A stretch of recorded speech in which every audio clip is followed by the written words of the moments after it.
Ano pa nga ba ang masasaya pa kung sa iyong pagtanda ay meron kang mga kaibigan na lagi mong kasama at karamay, pamilya at mga apo na nagpapasaya sa iyo,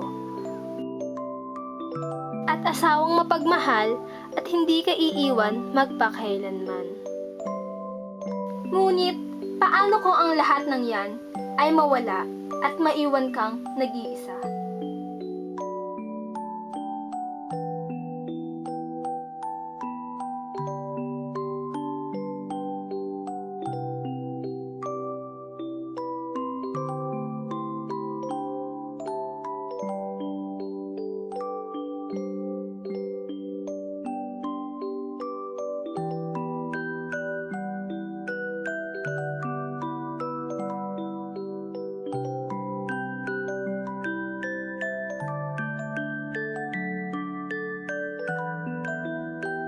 Masasabi mo bang naging maramot at hindi patas ang mundo sa'yo? O magiging matatag ka sa kabila ng lahat ng ito?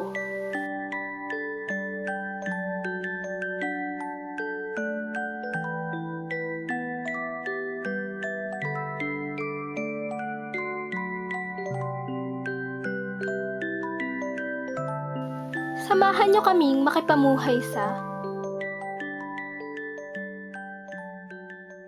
Matapos po ng 25 minutong biyahe mula sa Lipa papunta sa Batangas, ay nandito po kami ngayon sa bus terminal ng Batangas, kung saan sasakay kami ng jeep patungo sa Bawal, Batangas, kung nasaan po naroroon ang Sagip Buhay Tahanan Foundation na aming po panunuluyan para sa aming immersion.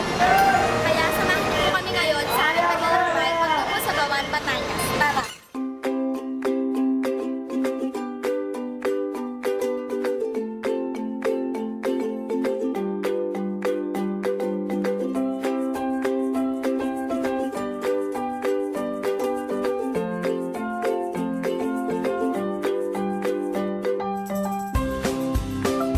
Matapos nga ang humigit kumulang 20 minutos mula sa terminal ng Batangas, ay nakarating na kami sa Sagip Buhay Tahanan. Agad naman nila kaming sinalubong at binigyan ng mainit na pagtanggap.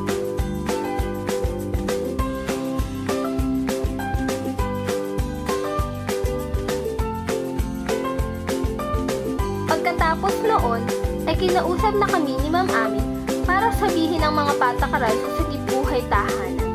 Binigyan din niya kami ng mga kanya-kanyang nakatohang lolo at lola na aming aalagaan sa loob ng 3 araw. Matapos niya kaming kausapin, ay agad niya kaming ipinakilala sa mga lola at lolo, pati na kay Mercy. Mabait ka naman yan. Ha? Ano daw? Titigil ako kung titigil niyo dito. Titigil sila dito. Kung titigil sila dito, o dito na sila titira. Aha. Sila, Nila kami ng kwarto namin. kasama niyo sila sa kwarto. Nila kami yung kasabahan. Si Lola, si Mang, ito ay napakasensitive din ito. Ito kaya namin iniano ito, ay nakatali ang kanyang tinatanggal talaga niya ang diaper. Ito kailangan din nakatali. At yan ay dadasos. Bulag siya. Dahil nakatarata. Pag tinanong niyo kung nakakain na, kung ano tinanong, iba ang sagot niya. Okay. Interviewin kayo nito, ni Ray. Oh, ano? Talagang maligaw. Maliligaw kayo. Ito'y single. Binata pa. Okay. Steve ka po pala. Maliligaw kaya? Yeah, yan ang nasa kusina. Hello po. Ha? Si Lola, si may hawak kay Lola Nits. Nita. Ako din. Nita, okay. Sino may hawak kay Mercy? Sino? Ikaw. Ito pagka, nakakausap naman si Mercy, diga? Mercy? Ha? I-interviewin ka niya, ha? Ipinakilala niya rin kami sa sa iba pang lolang naroroon.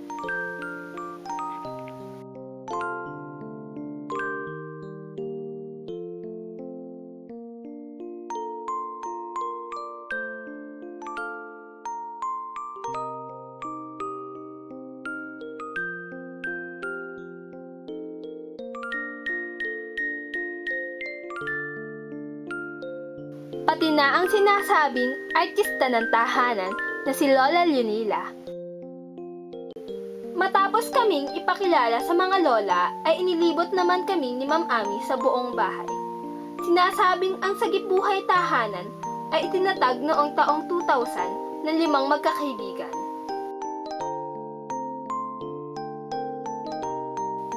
Sa kasalukuyan, may 12 lola, 1 lolo, at isang special child ang inaalagaan dito. Sa tahanang ito, mayroong kanya-kanyang kwarto ang mga lola at lolo natin. At sa bawat kwarto nga, ay may kanya-kanya silang maayos na higaan at palikuran na ginagamit nila sa kanilang araw-araw na pagligo.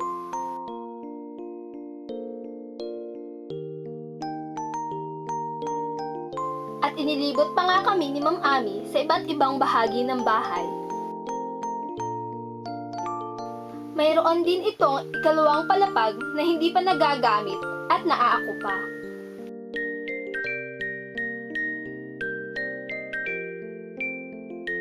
Matapos kaming ilibot sa buong bahay, ay wala na kaming sinayang na oras at nakapagpalagayang loob na agad kami sa ating mga lola.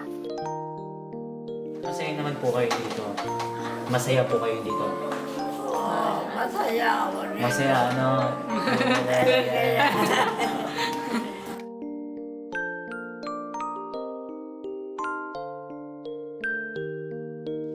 Ayaw ko na din. Mga ilan po yung naging girlfriend nyo sa palagay nyo? Madami. Chick girl. At ito pang si Mercy ay agad na wala ang hiya at nagpakitang gilas agad sa amin.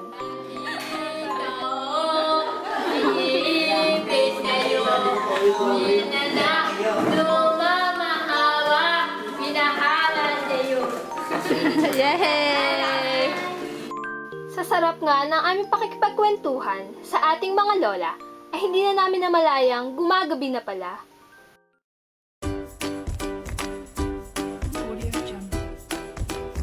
Kaya naghanda na ang lahat para sa hapunan. Inumpisahan nila ang kanilang pagkain sa isang dasal.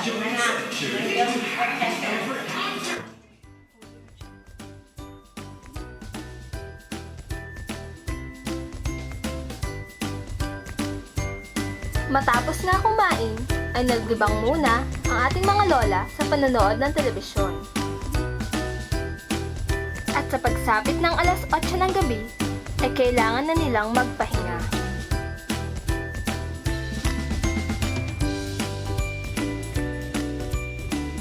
Isang araw na naman ang nakalipas para sa ating mga lola at lolo. At isang umaga ang dadating na puno-puno ng pag-asa at bagong simula. Inumpisahan nila ang kanilang umaga sa pag-iinat-inat, pagwawalis ng bakuran, at paglilinis ng bahay. Pagpatak naman ng alas 7 ng umaga ay handa na ang kanilang umagahan at sabay-sabay silang kakain. Siyempre pa, uumpisahan nila ang pagkain sa isang dasal. Pinagpala naman ayaw na kasi.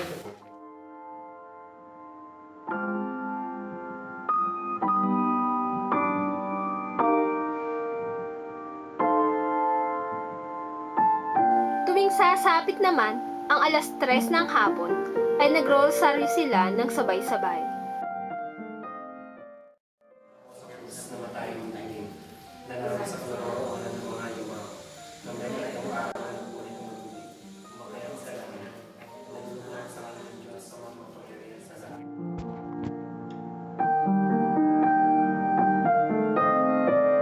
Matapos magdasal, ay balik ang mga lola sa dati nilang mga gawain. Napakabilis nga ng mga araw at hindi na namin namalayang huling araw na pala namin sa sakip buhay tahanan. Tila ba nakikisimpatya ang langit sa aming nararamdamang lungkot at bigat ng loob na sa ilang sandali na lamang ay lilisan na kami. Hindi namin lubos akalain na ganun ang magiging pamamaalam namin. Kasabay ng pagluha ng langit ay ang pagluha rin namin.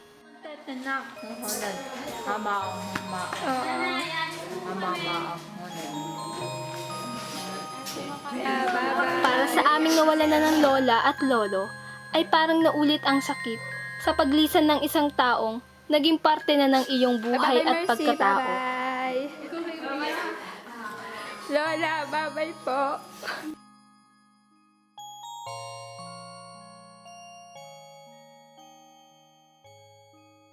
Sa 3 araw naming pakikipamuhay, ay hindi namin sila itinuring na iba sa amin.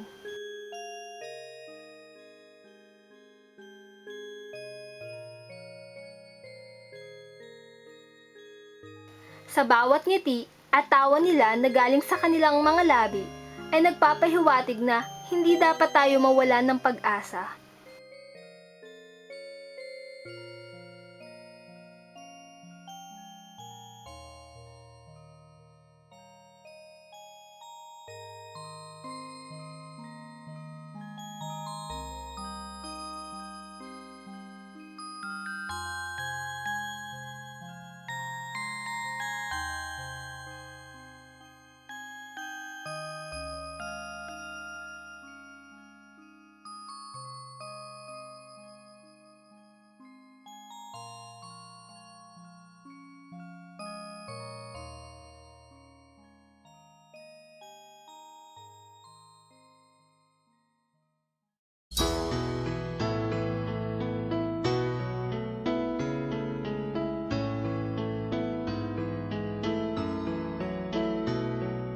Panapanahon ng pagkakataon, may babalik ba ang kahapon?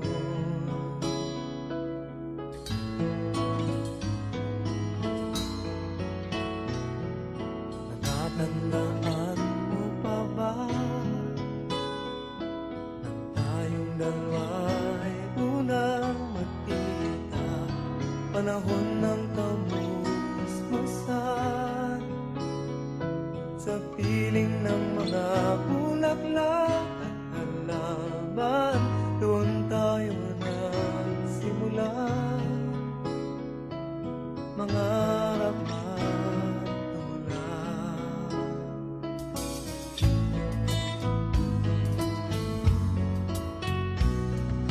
Natatandaan mo pa ba inukit kong puso sa punong mangga at ang inalay kong bumamela,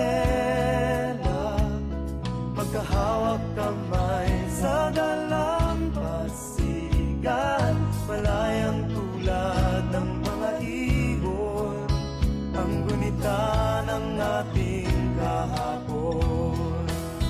Ang mga pulo't halaman ay kabiyak ng ating gunita sa paglipas ng panahon. Bakit kailangan ding lumisan? Panapanahon ng pagkakataon, may babalik ba ang kahapon?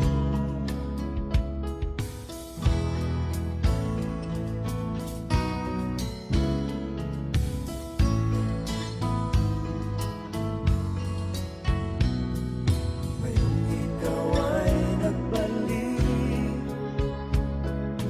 tulad ko rin ang iyong pananabik, makita ang dating kanlungan, tahanan ng ating tula at pangarap, ngayon ay naglaho na.